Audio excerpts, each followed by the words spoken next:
Good afternoon, children. During our last discussion, we completed some new terms: photolysis, phosphorylation, photophosphorylation, polymerization. Then we discussed the two main phases of photosynthesis: the light dependent reaction and the light independent phase. Then we also completed the terms like photon, then adaptations of leaf for photosynthesis, and the end products of photosynthesis. Now today we will start with our new topic, continuing with the lesson photosynthesis, and the topic is factors affecting photosynthesis. There are several factors. We can divide them into external.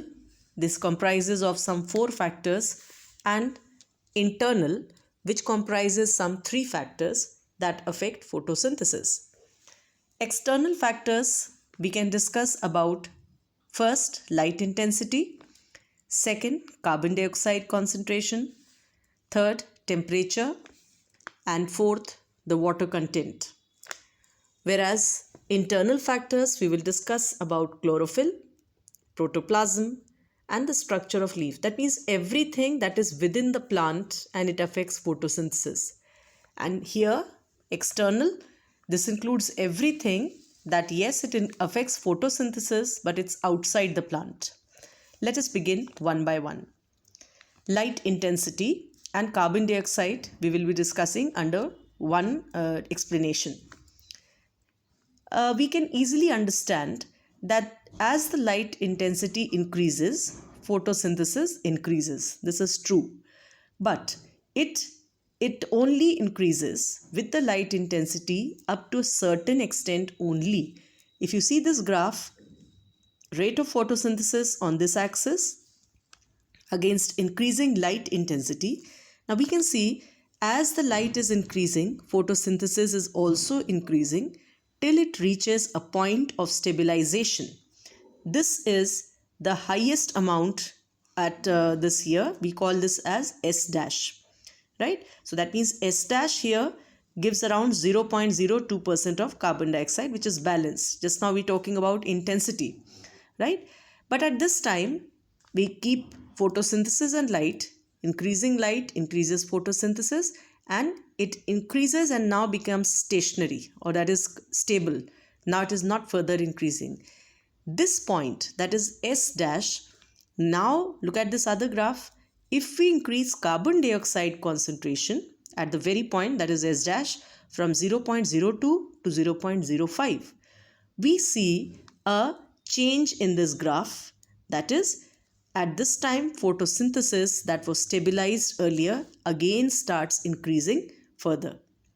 Now, this won't be endless. Again, it increases till it reaches another point of stabilization. We call this as S double dash. So this was S dash when it stabilized only with light intensity. Increasing carbon dioxide, it further increased up till a point where it stabilized finally. That means this is the highest photosynthesis at a concentration of carbon dioxide at 0.05%. Alright, so this proves that light alone restricts photosynthesis up to certain level where it becomes constant after that.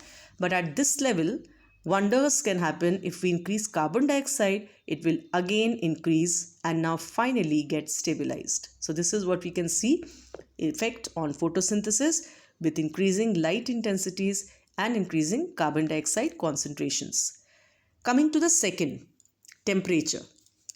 Now when we discuss about temperature, we can say that as the temperature increases, if we increase temperature, photosynthesis also rises.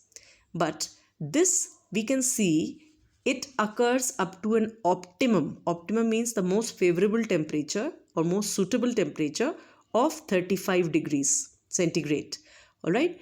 Now, after this, that means if we continue increasing the temperature, that is, if we reach around 40 degrees, photosynthesis completely stops. Reason? Here, the enzymes are destroyed.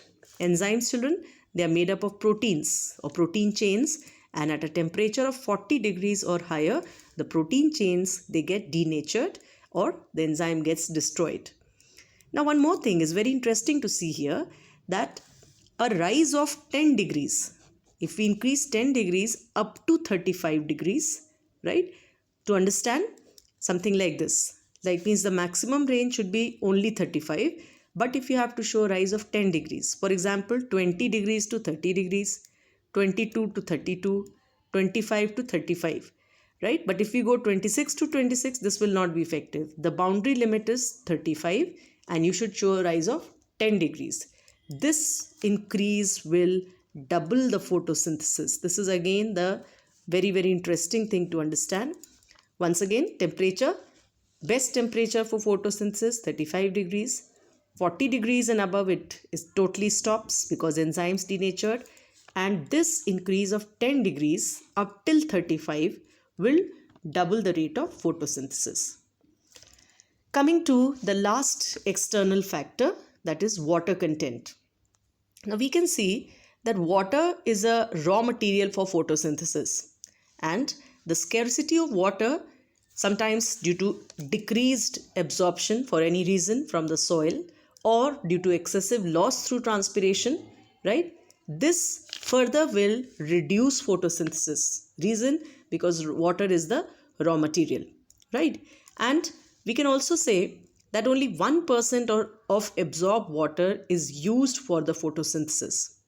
So this is very simple to understand. All these factors I have discussed. This completes the external factors: light intensity, carbon dioxide concentration, temperature, and water content. Now let us start with the internal factors. Internal factors, the first one is chlorophyll. Now sometimes what happens, there are nutritional deficiencies in plants, and deficiencies of what? Some minerals, right? Due to which there is loss of chlorophyll or loss of formation of chlorophyll, and this decreases photosynthesis. As we know, children, chlorophyll is the main pigment for photosynthesis, so activation would be less and obviously the process will be less. Second factor, protoplasm, right? Protoplasm, or the watery base of the cell, right?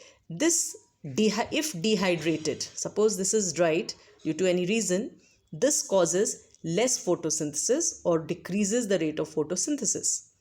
Sometimes we can also say accumulation of carbohydrates, that is sugars, and starch also decreases photosynthesis, right? So protoplasm can show the effect by two ways: either by dehydration will reduce the effect, or by more accumulation of carbohydrates, that is sugars and starch, will also decrease the photosynthesis. Coming to structure of leaf. In this we can understand cuticle thickness, stomata distribution, and the size of leaf. They all have a role on photosynthesis and it is affected. That is, cuticle, if it is very thick, obviously sunlight will be not penetrating properly. So thin cuticle will be a better photosynthesis. Stomata, if there are more, exchange of gases would be better. And if less, naturally exchange would be less. Then size of leaf, if the leaf is broad, then absorption of sunlight would be more than the narrow leaves, right? So accordingly, they all contribute to the effect and affect the rate of photosynthesis. This completes the topic on factors affecting photosynthesis. I hope you've understood, children.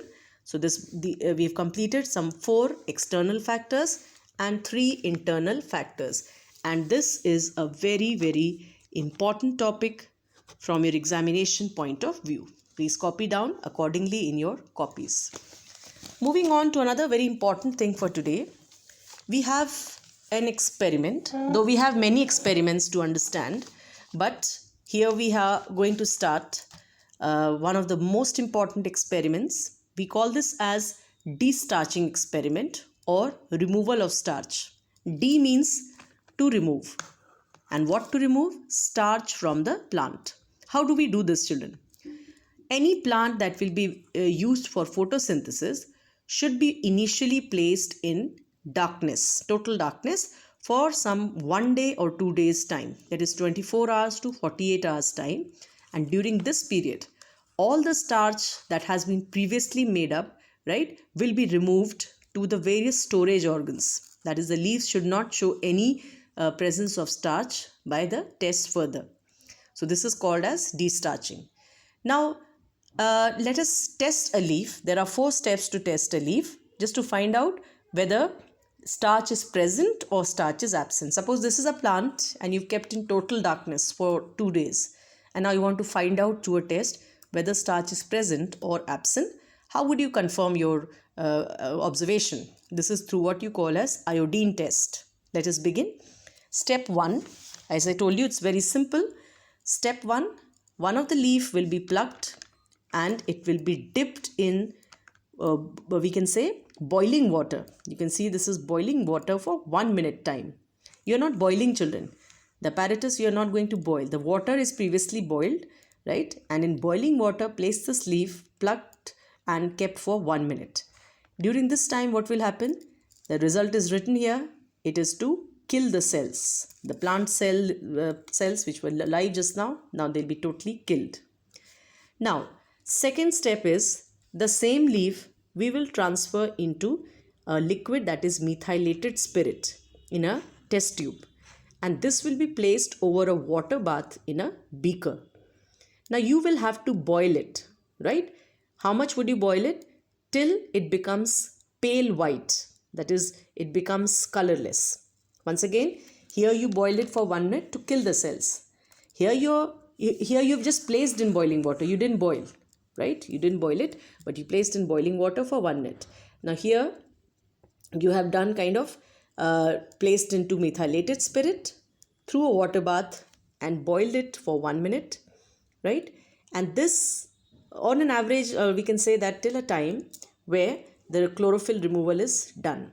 And due to this, it becomes pale white. The leaf also becomes hard and brittle. Now what is the next step? The chlorophyll will be removed and leaf has turned hard and brittle. The third is you will place it in hot water in a petri dish or some other equipment, and this is only to soften it. This will only be turning the hard leaf into a soft leaf. Finally, spread the leaf in a dish, petri dish over here, and pour iodine solution, right? If the leaf has starch, those areas they turn blue-black in color, showing that the starch is present, all right? But a leaf area which does not turn blue-black will show brown coloration, showing that starch is absent. So these types of leaves, we have a we can say mottled appearance. Sometimes they have green patches and non-green patches. So similarly, we will see blue-black areas and non-blue-black, that is brown areas. These areas have taken the color of iodine. So this shows, children, the complete starch test or the iodine test performed later to find out whether the starch is present or it is absent. All right, we have a term to introduce. We'll talk about a term just now. We'll call such leaves as variegated. Variegated leaves means plants having leaves with some green and some non-green areas, right? This type of leaf, if I show you, some areas are green, mottled, and these are non-green or white areas. These types of leaves that we'll be discussing further with experiments, they are called variegated. Let's write down the examples of these: coleus, geranium, and croton. All right. Then also we'll talk about the use of a chemical, potassium hydroxide. This absorbs CO2. I am introducing these because we'll be discussing the experiments in our next class and going further. So please note down these. Certain leaves with mottled appearance or green or non-green areas called variegated leaves. Then a chemical called potassium hydroxide that absorbs CO2, that is carbon dioxide, and certain examples of water plants that grow in water, LOD and hydrilla, right? So this is all for today, children. Once again, before I close, let me tell you just now that we discussed with the factors affecting photosynthesis. I'm going to send you these notes. Please copy them down. Then we discussed about the term called as destarching or removal of starch, details of an iodine test, what really happens in all the steps, and why is it boiled or why is it kept into water, for what reason. This is very important, children. Council always asks you what happens here. So you'll say the cells are killed. right? Then here what happens? It becomes colorless and brittle, hard and brittle. Then here it is softened, and here white is brown because it has taken the color of iodine. White is blue black because starch is present. So simple questions will be and definitely asked. And finally, we are closing our class today with two terms: variegated leaves, and obviously some examples of water plants and the role of KOH. I'm sending these notes. Please make sure that you go through them. And next time, I'll be finishing this chapter with some 4 experiments and carbon cycle. So just now it's all 4 up, and please sit and make up these notes. Thank you.